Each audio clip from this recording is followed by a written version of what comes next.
Yeah, perhaps, but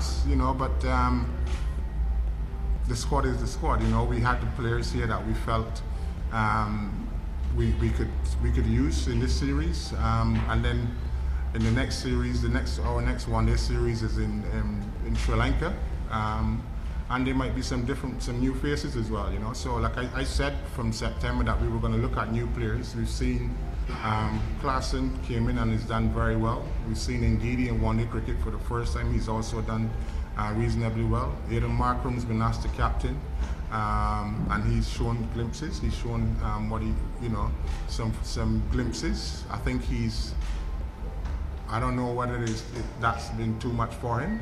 It's something that I will have to review myself. I don't know if the whole responsibility around captain has been too much for him, but it seems to me that he's trying to bat in a way that is not the Aiden Markram that I saw in September, and I've spoken to him about that. But we've seen some new faces, and we've seen. I set out to see new people, and we've seen those, and then we'll have to assess where we go, how we go forward from here. Not particularly. We spoke about pacing our innings very well, knowing that we've got a lot of strength at the back, but we needed a good start. And to be fair, we were 50 for none, and we lost a wicket with 4 balls to go in the power play. To their best bowler, Boomer has been their best bowler, I think. Their best fast bowler. He's been their best fast bowler all summer. So we lost a wicket to Boomer just before the power play, and then we lost a couple more shortly thereafter, and then that set us back. So I think Hash worked really hard to try and rebuild, but every time we started to look like we were going to rebuild, we lost wickets, and we just kept losing wickets. And obviously with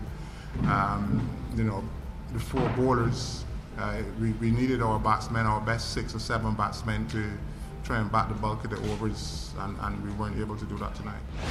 No, I think this was a decision for the future. It wasn't a decision for now.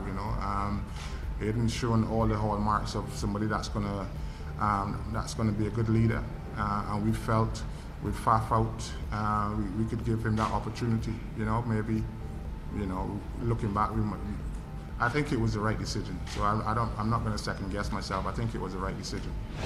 It's a good question. I think we've obviously tried. We've had plans, and a little bit of luck here and there hasn't gone our way, But again, Markle is a very experienced bowler. KG Rabada is young, but he's on an upward trend for a long time. He's trending in the right direction. But the Indian, the top order is very experienced also, and they've played well. They've sort of seen off the new ball or been able to score freely. At times, we haven't been able to hold length very well. And I keep saying to the bowlers, in order to control the scoring rate, you have to be able to control your length. And if you can't control length, you can't stop batsmen scoring. And we've not been able to control length as well as we should be doing at this level, and that's allowed them to score quite freely sometimes. But having said that, we also, at the Wanderers and again tonight, we've also, at the sort of middle to the back end of the innings, came back into it very well, and to restrict them, that very strong Indian batting lineup to 270, you would think that we should then go on and chase those runs, but we weren't able to. I know we've been focusing on the World Cup, but the team that's going to go to the World Cup, I'm not sure that that's a team that you saw tonight. It's a long way to go yet, but certainly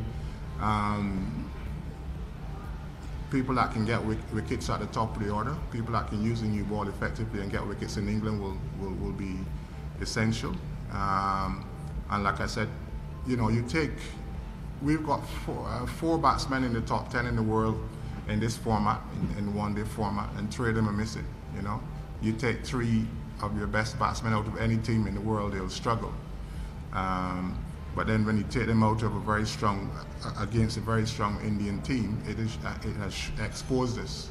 And we're not going to make, and I told the lads in the dressing room, we won't make excuses, but we'll try and get better.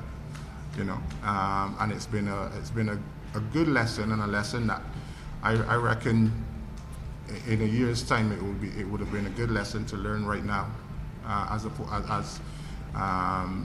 just where we are right now with our cricket and with our thinking and the way we're going to play the game going forward in the next 12 months before the World Cup.